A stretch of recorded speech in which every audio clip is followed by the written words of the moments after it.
Voltando aqui um pouco ao negócio da linguagem, o que acontece é que se o indivíduo não tem o domínio da língua geral, e esse domínio só se aprende com a tradição literária, cultural, histórica, etc., etc., mas ele tem o domínio de uma língua especializada, esta língua especializada vai ser o substitutivo da sua inteligência.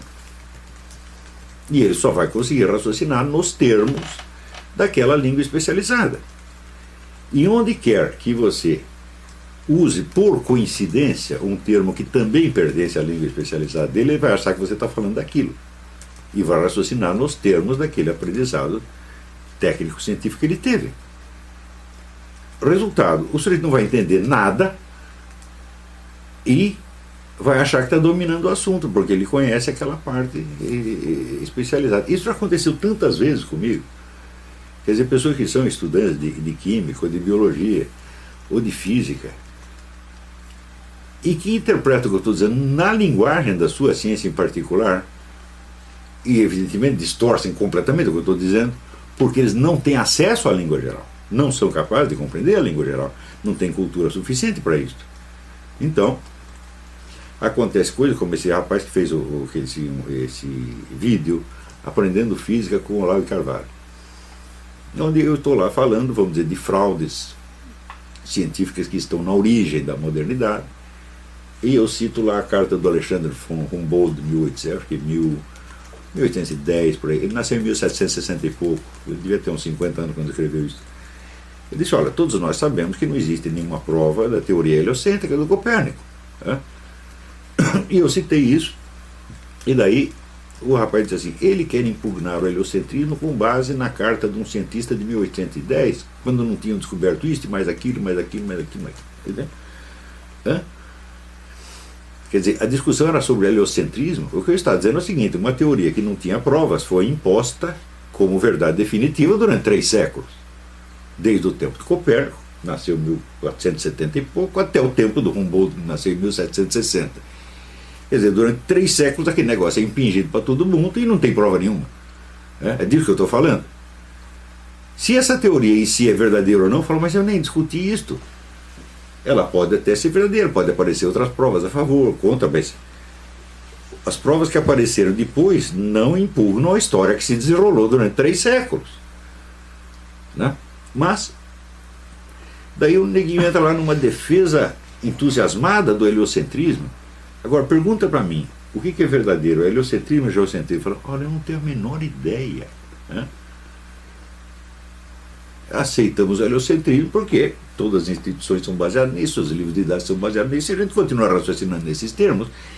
Eu mesmo nunca pus esta questão, vamos dizer, nunca, esse problema em questão, e falei, não, eu vou dedicar um tempo da minha vida para descobrir se heliocentrismo ou geocentrismo é que funciona. Eu nunca fiz isso e não vou ter tempo de fazer, e não tenho sequer a qualificação para fazer isso.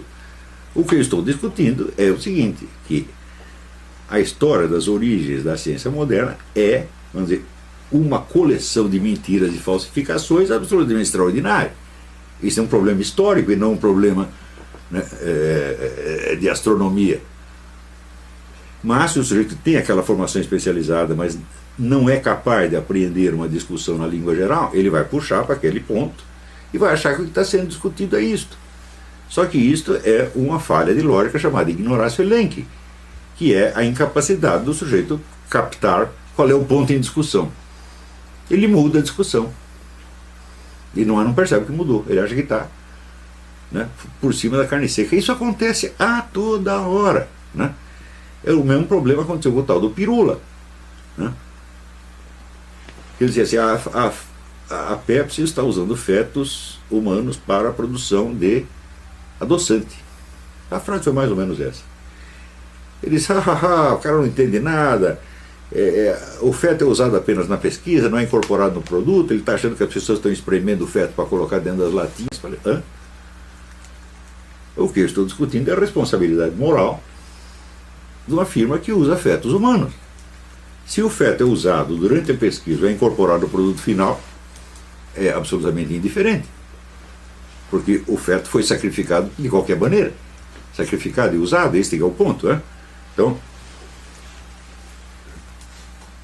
isso quer dizer que se você usou o feto na pesquisa mas depois ele não foi incorporado no produto final, quer dizer que você não matou o garoto, ele está lá vivinho da Silva. Né? Ora, o que é isso? Então, eu até dei o exemplo, qualquer elemento usado na preparação de um produto, seja na fase de pesquisa, seja na produção, ele está usado no produto e para o produto. E eu dei o exemplo, assim, até botei no YouTube. Quando você vai fazer um filme, você manda um fotógrafo tirar fotos de todos os locais de filmar para ver quais são os mais adequados. Né? Essas fotos não entram no filme. Né? Elas não aparecem no filme. Isso não quer dizer que elas não façam parte da produção do filme. Todo e qualquer produto, né? A produção de todo e qualquer produto se divide em fases, tá certo?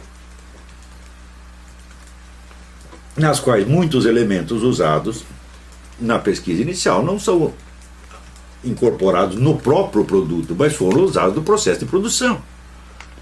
E esse é o ponto da responsabilidade moral que eu estou discutindo agora. Da onde que ele tira que eu criei a teoria de que eles botam fetos dentro das latinhas? Falei, essa é a interpretação dele, interpretação boba. Por que acontece isso? O indivíduo é um analfabeto funcional. Ele não entende a língua geral. Agora, se ele não entende a língua geral, com tanto mais fervor ele se apegará à língua técnica da sua profissão, que é muito mais fácil de dominar do que a língua geral. Porque toda e qualquer linguagem técnico-científica, ela é feita, vamos dizer, de conceitos perfeitamente delimitados, estáveis e sem ambiguidade.